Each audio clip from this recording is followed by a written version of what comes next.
Halo, Sra. Nyambung gak sih ini? Apa? Nyambung kan denger gua kan? Jelas suara gue? Jelas, jelas. Jelas ya? Gimana kabarnya, Agak Cat? telat ya palingnya. Sehat-sehat ya? Iya, nggak apa-apa. Cat, tadi gue udah kasih intro sedikit tentang apa yang kita mau obrolin sore ini, yaitu tentang bagaimana pencipta lagu bisa mengelola hak moral dan aset ekonomi terhadap ciptaan karya-karya dia Iya, tersebut. iya. Gue udah perkenalkan diri lo juga kalau lo musisi, lo praktisi musik, lo dapat gelar master di University of West London di Faculty School of Music. Jadi yang lo dapetin master itu tentang salah satunya adalah tentang musik publishing. Betul. Mungkin bisa berangkat dari awal dulu nih, Chat. Jadi mungkin banyak kebingungan. Mungkin awal-awal latarnya kenapa kita bisa mendapatkan manfaat ekonomi dari karya cipta kita tersebut. Iya, Um, jadi sebenarnya itu dilindungi oleh undang-undang kan sebenarnya. iya, Dan baru di Indonesia baru mulai dipraktek. Sebenarnya udah dipraktek udah lama, cuma mulai gaungnya banyak terdengar mungkin 4 tahun belakangan ini. Udah banyak orang berdiskusi tentang ini. Cuma yang kalau gue lihat juga masih juga banyak yang belum mengerti amat juga, termasuk gue juga nggak ngerti amat gitu, iya, iya, walaupun udah iya. banyak dikasih tahu. Jadi mungkin bisa dari lo duluan, Richard, Iya. bisa ceritain sedikit kenapa kita apa yang menyebabkan si kerja kita ini dulu ini secara ekonomi, secara moral dan secara ekonomi. Oke. Jadi gua kasih disclaimer dulu ya. Disclaimer tuh apa sih? Oke. Okay. Jadi yang informasi dan opini gue itu bukan karena gue yang paling tahu gitu, yang paling ahli sih enggak ya. Tapi kebetulan gue Ya. sempat punya kesempatan belajar secara formal gitu. Jadi gue mau coba sharing aja. Ya. Dan apa namanya, informasinya itu yang gue punya itu adalah yang berlaku secara internasional, secara internasional dan dan berlaku dan berlaku secara ideal juga ya. oh ya, secara ini adalah informasi yang ideal dan yang secara berlaku secara internasional udah gitu, um, yang belum tentu aplikasi di Indonesia itu ideal karena kita negara berkembang ya. Jadi memang harus Ya. dimaklumi sih itu. Gitu dulu. Oke. Okay. Terus apa lagi? Oh ya, begitu satu lagi disclaimer-nya adalah um, informasi gue itu adalah dari perspektif gue sebagai um, music publisher dan Oke. Okay. bukan dari label. Ya. Gitu. Apa tadi pertanyaannya? Kalau kayaknya langsung aja ya, langsung Uh, langsung ya langsung langsung. Oh ya, nanti kalau tanya mungkin jawab aja ya. dari ya kalau enggak misalnya bisa dari kita sedang diskusi ada teman mau nanya langsung tulis aja di kolom Ya, komentar. Cuma gue mau buka sedikit kali. Jadi banyak gue juga awalnya sebenarnya bingung apa sih. Jadi gue merasa itu uh, publisher itu apa sih gini, kita kita apa lah kita mulai balik lagi dulu sebenarnya. Langkah-langkah apa sih yang bisa dilakuin oleh pencipta lagu sehingga lagu karya cipta tersebut um, dilindungi oleh undang-undang dan juga bisa menghasilkan ya, secara manfaat ekonomi. ya. Jadi idealnya si songwriter penulis lagu itu dia harus mendaftarkan dirinya dia dan mendaftarkan lagu-lagunya ke music publisher. Music Music publisher publisher itu dari akan mendaftarkan si songwriter penulis lagu dan karyanya lagu-lagunya ke asosiasi-asosiasi yang ada yang terkait, yang oke. Okay. asosiasi inilah yang bisa punya kekuatan hukum untuk menarik royalti. Ya. Jadi sebenarnya tugasnya publisher itu salah satunya adalah menarik royalti tersebut ya, menarik royalti ciptaan karya tersebut. Salah satu tugasnya iya, tapi bukan cuma itu, banyak banget sebenarnya. Ya, oke. Ya. Oke, kita berangkat dari situ dulu kali ya. Ya. Oke. Nah, udah berarti kita harus mendaftar sebagai pencipta lagu, nama kita harus terdaftar. Terus lagunya tersebut pun harus terdaftar di musik publisher tersebut. Musik publisher adalah penerbit lagu. Ya, Perusahaan penerbitan lagu. Ya. Bukan penerbitan lagu yang kayak buku gitu, bukan ya, beda. Ini yang mengelola, ya. Jadi setelah beda, setelah kita terdaftar lagu tersebut, apakah jadi orang langsung mikir gini nih, apakah lagu itu akan menghasilkan? Apakah gue akan dapat uang dari situ? Terus bagaimana cara gue dapat uang? Berapa banyak mungkin? Mungkin orang langsung mikir ke situ. Lo tanggapan lo bagaimana? Oke. Ya benar sih. Idealnya memang seperti itu. Idealnya memang seperti itu. Jadi pada saat lagu itu didengarkan, diperbanyak, lagu itu sudah menghasilkan royalti. Dimanapun.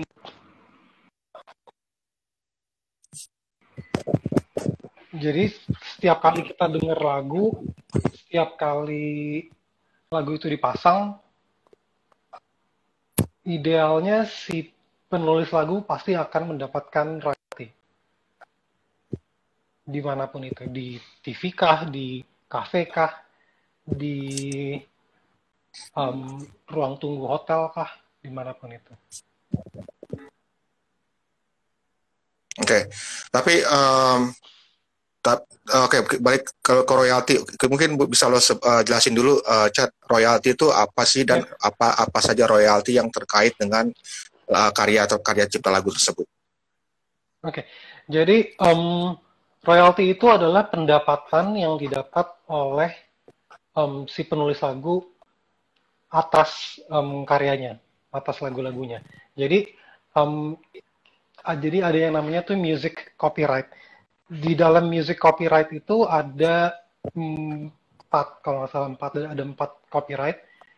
Yang pertama tuh hak untuk memperbanyak, reproduce.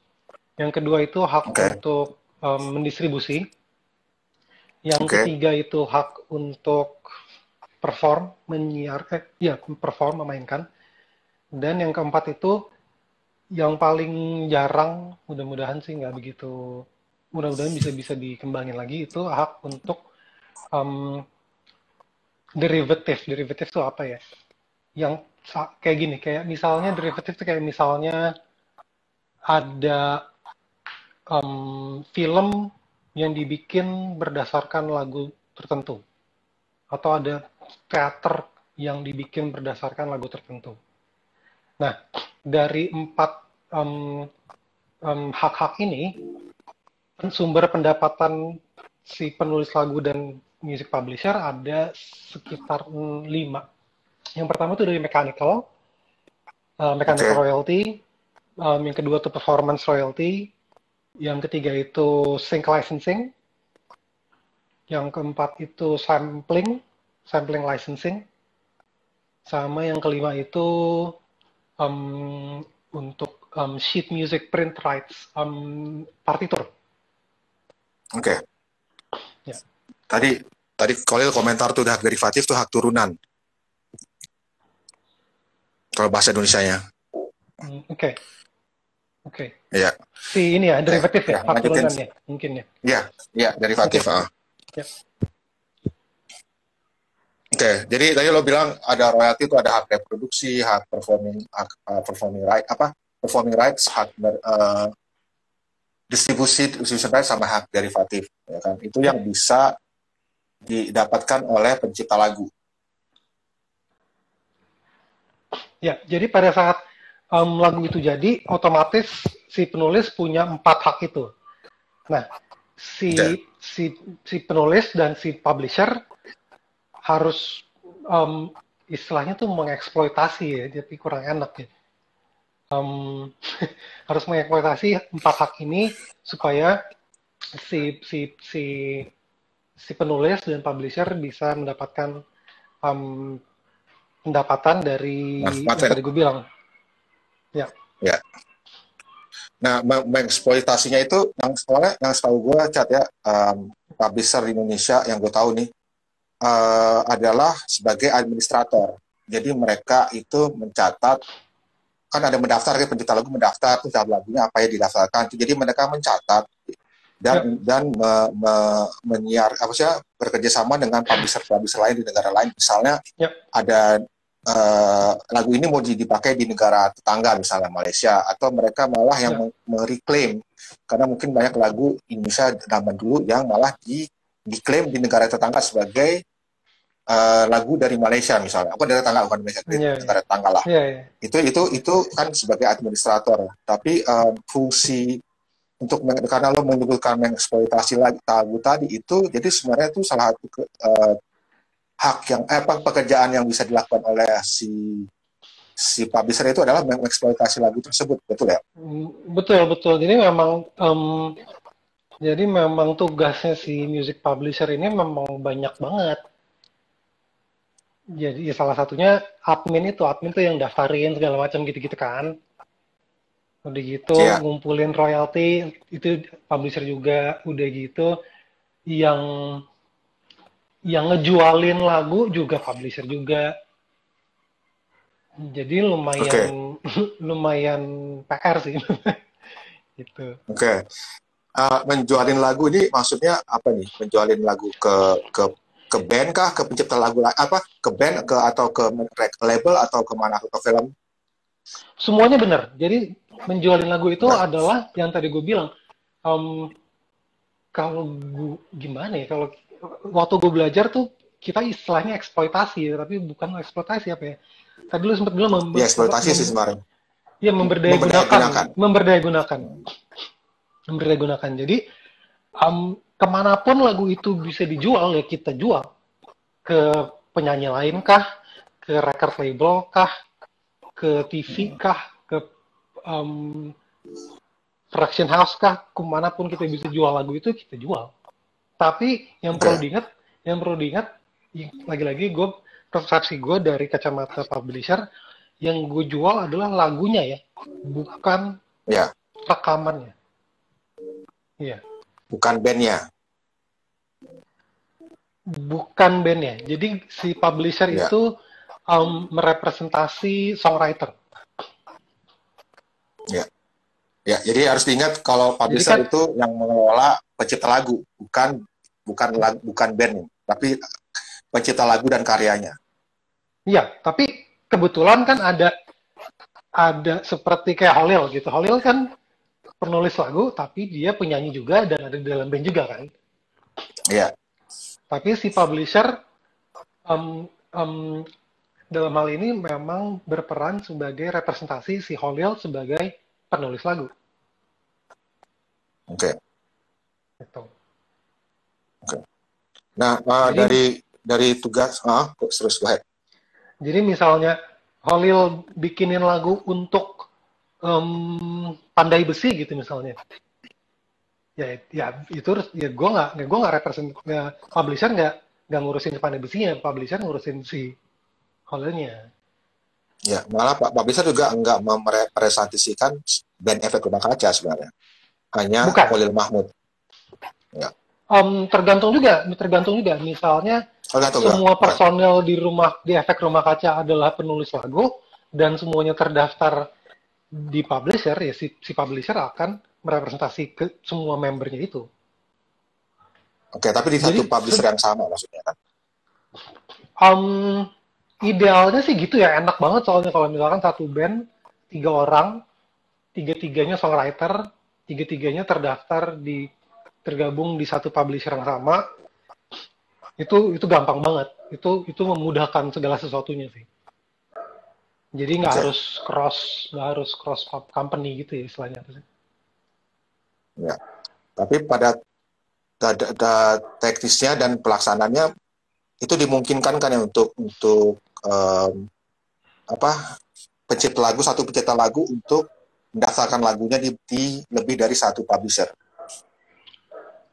Jadi itu tergantung publishing deal-nya, itu tergantung perjanjiannya, itu tergantung agreement-nya. Jadi memang ada macam-macam jenis publishing deal ya, agreement. Salah satunya yang per lagu itu, yang basisnya per lagu.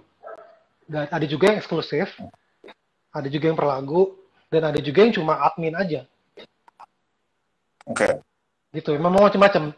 Ya, kalau misalkan tadi lo bilang bisa di macam-macam publisher, itu kalau misalnya dealnya per lagu, ya itu bisa. Jadi misalnya Efek Rumah Kaca, Holil, lagunya misalnya apa tadi kita ngobrol, Desember misalnya. Misalnya Desember sama publisher A. Udah gitu lagu yang satu lagi misalnya Cinta Melulu misalnya. Cinta Melulu misalnya, Cinta Melulu di publisher B. Di publisher B. Ya, dua publisher ini akan melakukan segala cara supaya mereka bisa eksploitasi lagunya si Holil. Tapi mereka cuma bisa eksploitasi lagu yang terdaftar di katalognya mereka. Jadi si publisher A yang pegang Desember nggak mungkin memasarkan Cinta Melulu yang punya publisher B gitu. Oke. Berarti itu juga sebenarnya juga tergantung bisa juga tergantung negosiasi juga ya, Chat ya. Iya banget. Maksudnya negosiasi dengan publisher, maksud gua misalnya anggaplah negosiasinya lo kontrak eksklusif, berarti lo nggak bisa lagunya lo, ciptaan lo di publisher lain. Coba diulang. Sorry.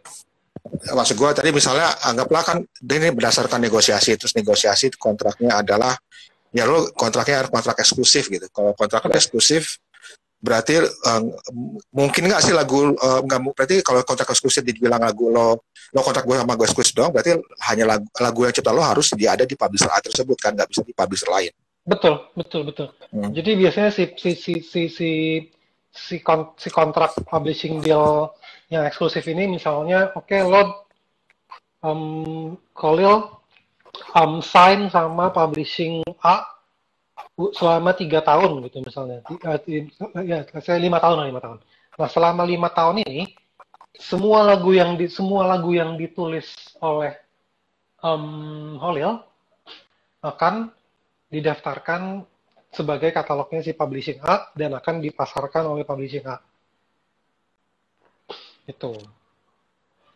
Oke. Dan nggak bisa juga misalnya Holil tiba-tiba dalam jangka waktu 5 tahun ini dia bikin lagu terus dikasih ke publishing lain, itu dia breach kontrak sama publishing A. Itu. Oke. Tadi sempat lo mention tentang idealnya tuh pencipta lagu bergabung di sebuah musik publisher. Ya. Berarti bisa ada kemungkinan kalau pencipta lagu tersebut mengurus sendiri lagunya, ciptaan karya tersebut. Begitu? Mungkin. Ya, self publishing kan berarti. Tapi tetap harus jadi gini. Jadi si penulis lagu ini harus punya badan lain yang untuk ngurusin publishingnya gimana ya. Jadi mungkin let's say Efek Rumah Kaca ya, Holil harus punya entity lain yang Halo. Chat putus Chat. Bisa mas sekarang? Halo. Chat, sorry. Boleh diulang lagi, tadi sempat keputus tadi. Tadi lo mulai dari Khalil harus mempunyai entity lain. Bisa diulang dari situ nggak? Sorry. Ya, jadi si publisher, si penulis lagu Khalil idealnya memiliki entity lain yang merepresentasi dia. Entity lain ini adalah khusus yang ngurusin publishingnya dia. Nggak harus gabung sama publishing lain memang, tapi publishingnya harus beda sama namanya dia. Oke. Berarti bisa berbentuk sebuah perusahaan terbatas PT. Betul. Oke. Betul. Okay. Tapi ya meskipun yang di dalamnya si Hollywood juga gitu. Iya. Tapi balik lagi ke awal yang lo bilang, banyak sebenarnya tugasnya si publisher itu banyak kan, maksudnya nggak hanya soal sebagai mengarsip lagu, tapi juga berperan aktif untuk mengeksploitasi lagu tersebut juga, menawarkan klien lain. Terus ada lagi kah tugas-tugasnya si musik publisher ini? Intinya sih memang dia sebuah badan yang tugasnya ngurusin si lagu ini kan. Ngurusinnya tuh macam-macam kan. Bisa ngurusin tuh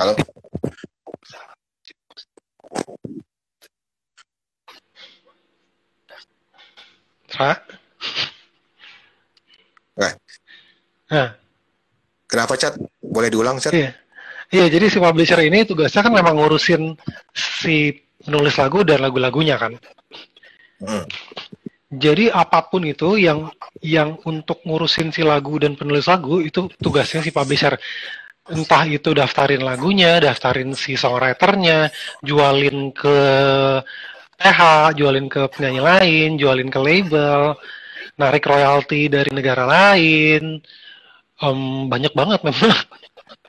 Oke. Sorry. Kita mungkin ke komentar dulu nih. Dari gue bisa baca lagi. Fitrom. Ya pokoknya dia komentar lebih jadi PR besar bagi songwriter atau musisi self-release di daerah terpencil yang belum bekerja sama bersama dengan publisher. Sebenarnya itu bisa. Ya tergantung ya, maksud kalau menurut gue nggak harus di daerah terpencil, di Jakarta sendiri aja ada juga yang belum tergabung sama publisher kan. Mungkin dia mikirnya untuk apa ya, berhubungannya, tapi kan sebenarnya itu bisa dilakukan secara online kan. Itu bisa banget. Yang sulit adalah pada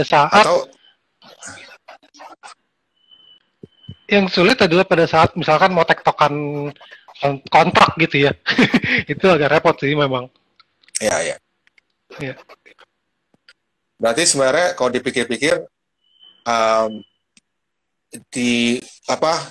semakin banyak musik publishing itu mungkin akan bagus juga buat dunia musik. Buat industri ekosistem musik di Indonesia, betul banget. Iya. Betul banget. Karena sekarang di Indonesia sendiri LMK-nya pun baru dari tahun 2014 kan, gitu. Jadi memang dan music publishing company-nya, publisher-publishernya juga masih sedikit sih. Tapi ada kok di daerah-daerah, ada setahu gue ya. Yang gue tahu ada yang CEO-nya si Dori Sukamti, yang awal dibuat namanya Sukamti, cuma akhirnya akan ke Dori. Gitarisnya gue lupa namanya apa itu. Euphoria. Apa ya gitu. Di Jogja. Euphoria. Ya, Euphoria. Dan itu dia maksudnya nggak apa namanya ya, kalau kita tuh dulu mikirnya wah kalau major label tuh apa namanya lagunya tuh harus yang mainstream banget gitu. Kalau si publishing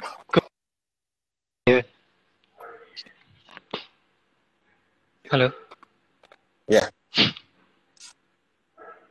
Lanjut, Chat. Aman. Iya, aman. Ya gitu, enaknya kalau publishing company itu dia nggak apa namanya, nggak terpaku di lagu yang harus jualan. Gimana ya, kayak label kan dia kadang-kadang memang harus lagu yang jualan ya. Ya. Jadi sebenarnya kayak menarik nih, kayak kita sempat diskusi tadi, lo sempat mention soal Lenka. Lenka itu Oh iya betul, Lenka. tidak laku ketika ditanyakan ke labelnya, tapi dia laku ketika ditanyakan ke musik publisher. Lo bisa ceritain nggak tuh soal Lenka itu? Iya, jadi kalau teman-teman sempat tahu ada musisi namanya Lenka, perempuan, udah gitu di mana dia, Sony ya kalau nggak salah ya.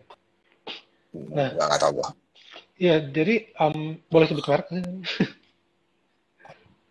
Ya pokoknya dia itu pada saat labelnya, pada saat ditanya ke labelnya menurut labelnya Lenka itu kurang laku. Artinya nggak jualan CD-nya nggak jualan apapun itu. Tapi menurut music publisher-nya, Lenka tuh salah satu penulis yang mendatangkan pendapatan lumayan besar buat music publisher-nya, karena si Lenka ini lagunya banyak ditaruh di iklan, masuk filmnya siapa ya, Brad Pitt kalau nggak salah ya, Moneyball kalau nggak salah judulnya. Jadi lumayan berpengaruh si Lenka ini, si lagunya. Oke. Tapi pada saat saya kalau enggak, dia kurang.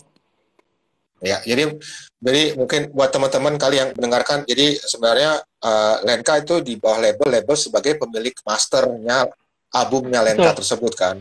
Betul, album Lenka tersebut mungkin tidak terlalu laku secara penjualan fisik, CD, vinyl, atau malah secara digital atau streaming juga nggak terlalu banyak didengarkan gitu atau dibeli oleh orang.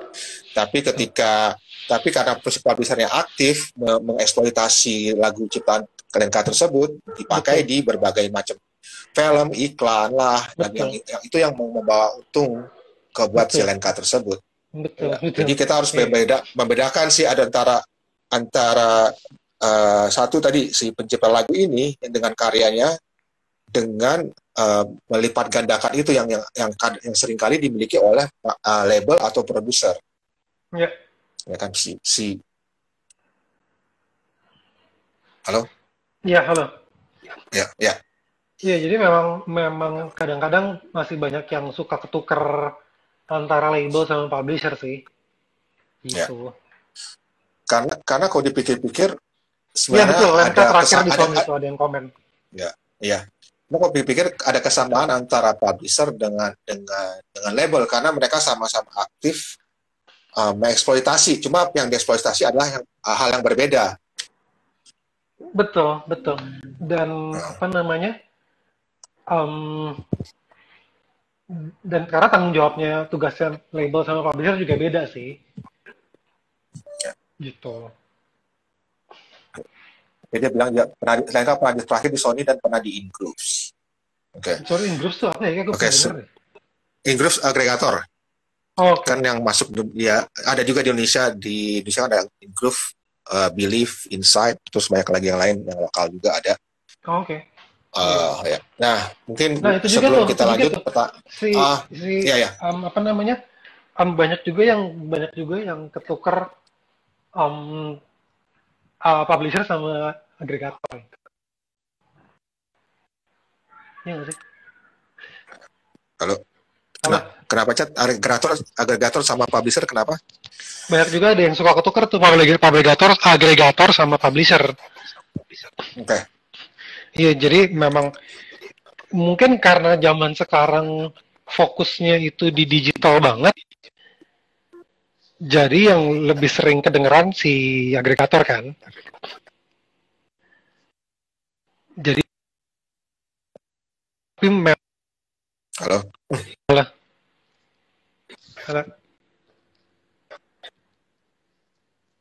Ini sinyal gue yang jelek ya? Mungkin nggak tahu berapa kali muter sih gambar. Iya gitu. Semoga teman-teman nggak ada yang ketukar antara agregator sama publisher ya. Itu aja sih, karena banyak juga yang sempat ngobrol. mungkin mereka pikir publisher bisa bantu masuk sih, tapi memang bukan cuma itu gitu. Oke. Chat, sorry tadi sinyal terganggu, boleh diulang lagi tentang perbedaan agregator sama si publisher ini. Jadi agregator ini tugasnya adalah untuk distribusi ya, kalau gue nggak salah. Distribusi ke digital merchants. Udah itu aja tugasnya. Oke. Ke platform-platform digital yang ada. Ya udah itu aja. Jadi bukan tugasnya mereka untuk cari kesempatan untuk sync licensing, bukan tugasnya agregator. Oke. Gitu. Tugas tersebut adalah ada di tangan musik publisher. Idealnya, betul. Idealnya synchronization. Iya. Okay. Iya, idealnya betul. Tapi banyak juga teman-teman yang berkeluh kesah karena publishernya belum menjalankan tugas itu. Gitu. Oke. Nah, dari kita pencipta lagu nih, kita bisa kasih mendorong atau nge-push si publisher ini untuk mengeksploitasi karya kita tersebut. Bisa banget memang itu bisa banget. Tapi jadi gini, si penulis lagu nggak bisa, kalau menurut gue, apalagi di Indonesia ya, nggak bisa, di luar pun juga gitu, jadi nggak bisa cuma pasif gitu, pasif dalam artian, oke, gue terdaftar di publisher, terus gue akan menyerahkan mereka ke semuanya, mereka menyerahkan ke publisher semua untuk segala macamnya, terus terima beres gitu, itu agak sulit sebenarnya ya, karena gue kebayang ada publisher yang katalog tuh besar banget,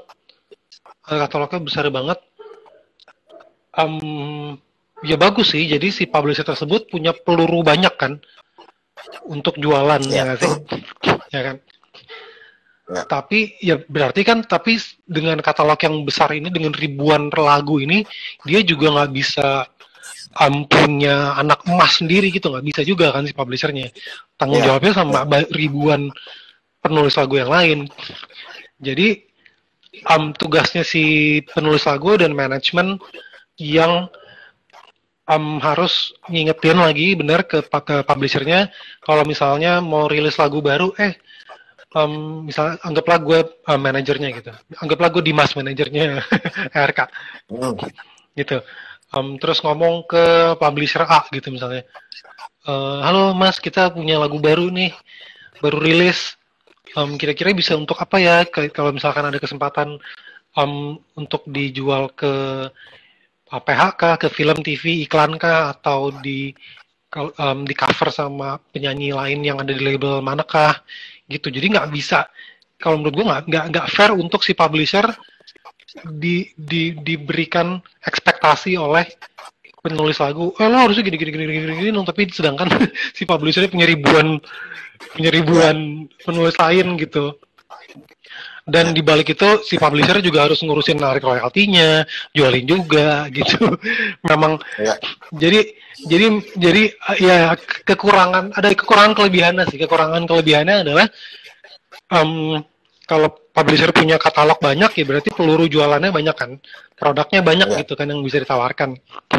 Tapi lagi-lagi as in all business, supply and demand gitu kan. Kalau misalnya demandnya bukan lagu lo, ya mau gimana lagi? Ya, menarik nih. Gue baca baru beberapa yang lalu. Jadi gue lupa namanya apa. Kok ada kayak ada award gitu setiap tahun untuk para musik publisher di Amerika gitu. Nah, yang tahun ini yang menang tuh Cobalt. Cobalt itu salah satu yang dipresentasikan adalah si Phineas, kakaknya Billie Eilish, yang cipta lagunya Billie Eilish. Oh, dia di Cobalt ya? Di Cobalt, dia itu kayak independent publisher yang nggak berafiliasi dengan musik label, dengan recording label, dan itu mulai banyak jadi mulai banyak bermunculan berapa tahun yang kalau gue baca ya bermunculan independen publisher seperti itu yang Ya, akhirnya dia punya bisa mengcater bisa apa sih mengcater secara beda-beda antar yang pencipta lagu yang terdaftar di perusahaan mereka gitu. Jadi mereka ya, malah punya tim sendiri untuk hal kreatif bagaimana bisa nge-push lagu-lagu yang ada di mereka gitu. betul. Memang di memang di publishing sendiri tuh banyak departemennya kan. Ya. Sebentar gue lihat contekan dulu bentar. Jadi um, Okay. jadi departemennya itu mereka tuh ada banyak. Jadi um, ada kreatif departemennya juga. Jadi mereka punya creative department, punya promotion department, yang pasti mereka punya legal department, dan mereka harus sebaiknya punya licensing department sendiri, punya mechanical licensing sendiri, punya Okay. copyright department sendiri, punya finance pastinya, punya foreign department sendiri untuk ngurusin royalti ke negara lain, dan ada royalty department untuk ngecek segala macam royaltinya dibagiinnya bener apa enggak. Dan karena Cobalt itu bukan awalnya ya, maksud gue Cobalt tuh kuat banget gue yakin pasti Cobalt juga punya IT department ya, karena dia backendnya bagus banget kan. Itu ya, itu yang banyak dia dipuji-puji karena dia punya akses ke analytics-nya lumayan, ke backend-nya lumayan bagus, lumayan detail. Jadi si songwriter dan si publisher pun punya data yang cukup untuk mentargetkan si lagu-lagu ini gitu. Oke. Sekarang kita mungkin tadi agak terlalu fokus ngobrol tentang musik publishing, tapi kan sebenarnya pencipta lagu itu punya royalti tadi yang lo bilang di awal. Kalau musik publisher itu sebenarnya lebih untuk sinkronisasi sama apa sih tadi lo bilang sinkronisasi lah sebenarnya. Tapi kan sebenarnya ada hak performing rights itu, ada performing rights sama mechanical rights yang sebenarnya tidak dikelola oleh si publisher, benar nggak sih? Bukan, jadi gini, jadi mechanical dan performing rights di Indonesia itu dibayarkan langsung ke LMK. Ada beberapa LMK di Indonesia. Tergantung si publisher. Tergantung si penulisnya terdaftar kemana gitu. Misalnya terdaftarnya ke RAI, ya RAI yang ngumpulin. Misalkan terdaftar ke WAMI, ya WAMI yang kumpulin. Oke. Gitu. Di Indonesia ada tiga LMK sementara ini ya. WAMI, banyak. Yang gue tahu tuh ada WAMI pasti, membernya WAMI itu banyak juga. KCI itu membernya setahu gue tuh yang lawas-lawas gitu, setahu gue ya, gue mungkin salah. Sama RAI itu. RAI adalah yang kebanyakan membernya adalah yang di industri musik dangdut, setahu gue juga ya. Mungkin gue salah juga sih. Terus ada juga yang namanya Selmi. Ada apa lagi ya? Ada yang gue ingat sekarang sih baru itu ya. Ada yang gue ingat sekarang sih baru itu ya. Gitu. Dan mereka ada membernya masing-masing, ada mereka juga narikin royalti juga segala macam. Baru ini ada nanya loh. Idealnya sih ke publisher dulu baru ke agregator. Boleh bener. Tapi implementasi baik teman-teman langsung ke agregator. Nggak tahu riskannya karya dilepas ke digital tanpa di backup kerjasama sama publisher. Benar. Itu benar banget. Jadi ya berarti mungkin itu kan karena istilahnya mereka self publish ya berarti ya untuk kasus yang ini ya. Tapi memang secara hukum ada ada bagian royalti yang hanya bisa diambil oleh music publisher. Meskipun yang punya adalah songwriter. Let's say Khalil punya music publisher namanya Efek Rumah Kaca gitu misalnya. Ya berarti ya yang kan jadi ada dua hak di lagu itu. Haknya si penulis dan haknya si publisher. Ya kan? Nah, let's say lagunya Desember nih ya, Desember pada saat mau ditarik royaltinya itu yang dikumpulkan sama let's say Wami akan ngumpulin kedua pihak. Satu ke Holil dan satu lagi ke publishernya Holil yang anggaplah namanya Efek Rumah Kaca itu. Meskipun nantinya dikasih juga ke Holil gitu, tapi memang secara hukum harus dua entity yang berbeda gitu, ngerti nggak sih? Kira-kira gue mudah-mudahan jelas ya. Oke, iya, ya jelas. Iya. Ini soalnya nggak ada whiteboard gitu sih ya. Iya, nggak ada whiteboard ya, harusnya pakai whiteboard ya. Nanti kita buat. Tapi ngomong-ngomong ini ke LMK ini si lembaga manajemen kolektif ini, kan ada WAMI, ada Tadi Rai tadi, ada FEMI, ada KCI. Ya. Sebenarnya apa sih yang hak pencipta lagu itu yang mereka kelola, mereka yang kolek, apa sih hak apa aja? Contohnya misalnya, mungkin bisa dikasih contoh. Contohnya adalah misalnya lagunya dipakai di karaoke. Di karaoke itu akan ditarik sama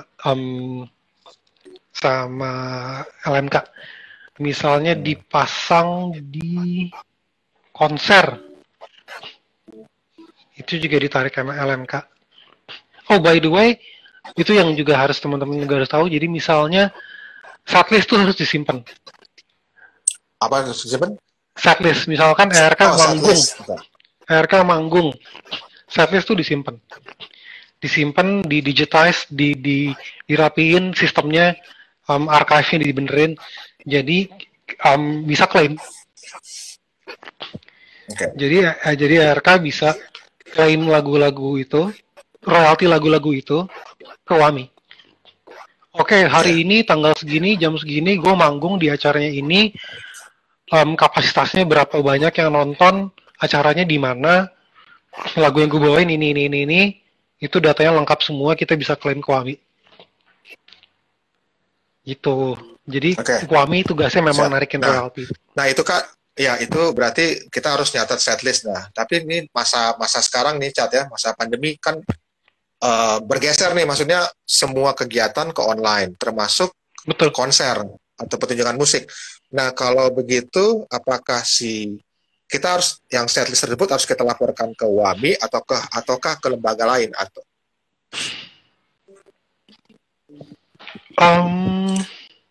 Itu berarti mekanikal. Kan biasanya kan disiarkannya kan di YouTube biasanya atau di Instagram, di YouTube lah biasanya. Nah, jadi misalnya kita main live streaming disiarkan di YouTube. Ya. Berdasarkan informasi terakhir yang kita sempat ngobrol itu sama teman-teman musisi lain, informasi di situ kan terakhir adalah royalti dari YouTube itu dikumpulkan ke ada dua asosiasi kalau nggak salah, Apmindo dan PAMPI ya. Ya. Jadi mereka lah yang akan narikin dari YouTube. Berarti WAMI kita udah nggak harus melaporkan ke WAMI setlist tersebut ini berarti atau bagaimana? Kalau kalau misalkan berdasarkan informasi terakhir itu bukan ke WAMI kalau untuk YouTube ya. Gue mungkin salah sih. Mungkin banyak teman-teman publisher yang lebih lain yang lebih paham ya. Itu soalnya digital mechanical kan ya, streaming mechanical kan. Ya. Dan setahu gue terakhir itu informasinya adalah kedua asosiasi itu kalau YouTube ya. Ya, tapi kalau kemarin gue sempat konsultasi kalau dari sisi pencipta lagu tetap Ya. harus melaporkan tersebut ke publishernya. Nanti Oh iya betul. publishernya itu yang atau akan menghubungi si penyelenggara acara. Nah, ini dia nih. Um, jadi setahu gue yang kenyataan di lapangan di Indonesia gitu, yang narikin royalti ke IO gitu, ke penyelenggara acara adalah bukan publishernya, tapi apa namanya? Tapi si LMK-nya. Oke. Okay. Tapi si publishernya juga harus tahu, karena pendataannya si publisher dong. Publisher tuh memang data admin gitu-gitu. Jadi nggak tiba-tiba um, jadi kita akan misalkan oke, let's say lo main di acara apa gitu, lo kasih tau ke publisher nih setlist gue segala macam gitu. Nah, si publisher yang akan klaim ke LMK, tapi bukan publisher sendiri yang narikin ke IO, bukan. Oke. Okay. Idealnya gitu. Oke. Okay. Ini ada yang nanya, Ya. kita balik ke pertanyaan dulu kali ya, karena waktu juga tinggal sedikit Betul, lagi. Mau tanya dong, apa setiap pencipta lagu baiknya punya PT sendiri? Itu ya? Sebaiknya punya PT sendiri. Kalau misalnya mau jadi self-publisher, ya harus punya PT sendiri. Kalau misalkan nggak mau jadi self-publisher, ya daftar sama publisher aja. Oke. Gitu. Karena kan nggak secara jelas ya. Iya, karena nggak semua pencipta lagu pengen ngurusin gituan kan. Gitu. Iya. Ya, karena ya banyak yang harus diurusin sebenarnya. Iya, betul. Gue sebenarnya pernah, jadi dulu ada yang pernah menganalogikan kalau nggak salah si Dori Sukamti. Dia bilang publisher ini kayak laundry. Jadi lo punya banyak barang kotor, apa sih, pakaian kotor, cuma lo bisa nyuci sendiri kan sebenarnya. Iya, betul. Sebenarnya lo bisa nyuci sendiri, tapi sebenarnya lo juga bisa pilih, lo bisa pilih nggak nyuci sendiri, karena gue pingin waktu buat nyuci sendiri itu gue pingin manfaatkan buat hal yang lain, jadi gue kasih ke laundry. Bener banget. Jadi kayak gitu. Jago tuh. Bener juga Mas Dori. Betul banget. Jadi kita ada lagi, kalau live Instagram terus cover. Nah, ini dia nih. Tergantung lo live Instagramnya narik bayaran apa enggak. Kalau gratis ya nggak apa-apa, cover aja. Kalau misalkan lo narik bayaran, gini, anggap lagi nih, coba lo bayangin Raya, gue main di Instagram gue, terus gue ngasih paywall, apa sih paywall tuh, ya pokoknya lo harus bayar gitu. Lo harus bayar untuk nonton live Instagram gue, terus gue main lagunya Holil. Kira-kira Holil bete nggak? Gue gak tau, gue harus nanya dia. Bener sih.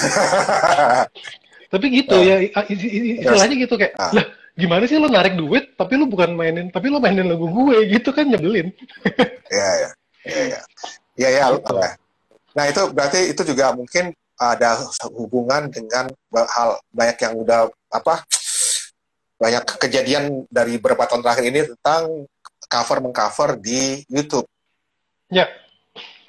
Itu sebenarnya proses mekanisme gimana sih buat orang mengcover di YouTube? Apakah dia harus minta izin juga, atau hanya cukup melaporkan ke publisher, atau apakah ada cara lain?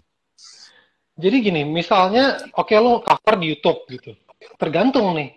Lagi-lagi semua jawabannya tergantung. Kalau di YouTube-nya lo advert, monetize, terus lo mainin lagu orang, lo harus izin.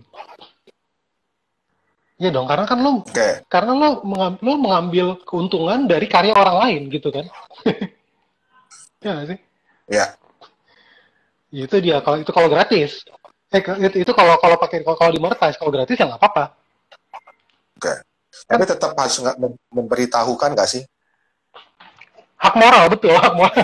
Iya, betul. Hak moral, iya, benar. Hak moral ya, tapi biasanya publisher kan makanya banyak juga tiba-tiba lo denger, wah ini dia cover nggak izin, terus tiba-tiba views-nya banyak, tiba-tiba diklaim sama publishernya. Ya iyalah, karena views-nya banyak. Iya. Karena tiba-tiba viewsnya banyak, terus dia pakai dia pakai ad revenue, diambil ad revenue-nya, ya jelas diklaim sama publisher-nya. Ya, itu terjadi beberapa tahun lalu yang lumayan besar kan soal lagu akad Payung Teduh yang Oh iya, banyak di cover orang-orang malah ya maksudnya sampai ada video dari vokalisnya Isap saat itu tentang bagaimana banyak orang tidak menanyakan soal izin untuk mengcover ya. lagu tersebut. Iya, baiknya memang si lagu ini gimana ya, lagi-lagi itu tergantung sih ya. Kalau misalnya Ya. tergantung misalnya si yang mau cover cuma buat happy aja gitu, Ya. mau buat sharing ke om tantenya gitu, ya nggak apa-apa juga Ya, sih kawan. Iya, sebenarnya tadi gue lupa melanjutin. Sebenarnya pas gue tadi itu saat ada statement dari Is itu ketika lagunya udah mulai booming. Soalnya gue inget kalau nggak salah awal-awal sih sepertinya ya kalau bilang tadi ketika viewsnya ada banyak ya publisher akan mulai tanda kutip bergerak. Maksudnya ya lo publisher viewnya banyak akan bisa bisa kan apalagi monetisasi ya kan ada manfaat ekonomi dong yang harus sebenarnya dibagi karena itu bukan lagunya lo gitu. Bukan lagu ciptaannya lo. Betul. Betul, memang harusnya gitu. Tapi udah ketahuan publishernya. Akhirnya si kasusnya itu gimana? Gue nggak ngikutin sih terus terang. Ya jadi seharusnya itu. Apakah saat itu mereka udah terdaftar atau belum? Gue nggak tahu. Iya jadi enaknya kalau misalnya punya publisher adalah itu yang ngurusin si publisher. Gitu. Jadi kayak si siapa namanya maaf? Pusakata. Sorry. Si Payung Teduh. Salah ngomong. Kan tadi. Jadi dia tinggal bilang ke publisher, sorry itu lagu gue kayaknya belum ada license-nya deh. Jadi itu publisher yang urusin segala macam, klaim royalti segala gitu-gitu. Udah dia tinggal terima royalti aja sih. Anaknya sih gitu. Ya. Kena Houdini, Houdini. Oke, kalau ada yang mau tanya lagi silakan soalnya waktu tinggal 5 menit dan memang ini ngobrol ini sebenarnya mungkin nggak cukup 1 jam 2 jam cuma memang harus mungkin bisa dibuat seri kali ya maksudnya ini mungkin sebagai awal aja cuma mungkin nanti berikutnya kita lebih detail lebih khusus lebih ngomongin yang hal gitu, ini lebih sistematis dari urutannya gitu ya ini sebenarnya ingin lebih bisa mungkin perkenalan lah karena dari Kio sendiri ngelihat teman-teman musisi masih juga banyak yang belum mengerti atau malah mungkin udah mengerti sedikit tapi tidak melakukannya gitu tidak mendaftarkan karya ciptanya ke publisher atau ke LMK yang ada gitu terdaftar. Betul. Ya sebenarnya itu sebenarnya gue nggak nyalahin artis dan musisinya sih. Itu sebenarnya gue kalau itu sebenarnya itu berarti tanggung jawabnya manajernya berikutnya. Iya dong, karena kan yang si manajer dan manajemen yang seharusnya pikirannya lebih jauh dari sekedar bikin lagu kan, yang harus manajemen harusnya ada bisnis manager yang oke, lo harus tidak kita daftarin ke publisher, mereka bisa daftarin ke LMK supaya kita bisa tarik royaltinya. Itu dia gunanya si manajer kalau menurut gue ya. Gitu. Okay.